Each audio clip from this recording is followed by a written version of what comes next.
बिल्लाहि मिनश्शैतानिर्रजीम बिस्मिल्लाहिर्रहमानिर्रहीम। तो आइए आज हम पढ़ते हैं हरूफ़े क़लक़ला। हरूफ़े क़लक़ला क्या है और ये कितने हरूफ हैं। हरूफ़े क़लक़ला, क़लक़ला का माना है तकरार होना, जुम्बश देना, आवाज़ का बार बार पलटना। मिसाल के तौर पर अगर हम किसी खाली रूम के अंदर किसी का नाम लें तो वो हमें 2 से 3 आवाज़ें सुनाई देगी, अपनी ही आवाज़ें पलटती हुई सुनाई देंगी। तो वो खाली रूम के अंदर जो आवाज़ें बार बार आपको अपनी ही पलट कर सुनाई देंगी उसको कहते हैं तकरार होना, आवाज़ का बार बार पलटना। इसी तरह अगर हम मुंह के खला के अंदर किसी हरूफ को अदा करेंगे तो मुंह का अंदर का हिस्सा जो खाली होता है दांतों के अंदर वाला, तो वहाँ से हमारी आवाज़ गूंजेगी।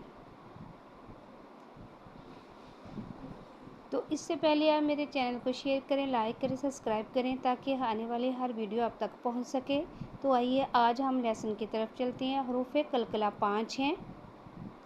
इनको पढ़ने का तरीका क्या है। हमज़ा बा ज़बर अब मुंह के अंदर आवाज़ गूंजेगी। हमज़ा बाज़े इब, हमज़ा बा पेश उब, अब इब उब। जब आप इसको अदा करेंगी ना तो आपको खुद आपको अपनी आवाज़ मुंह के अंदर गूंजती हुई सुनाई देगी। हरूफ़े क़लक़ला कितने हैं? 5।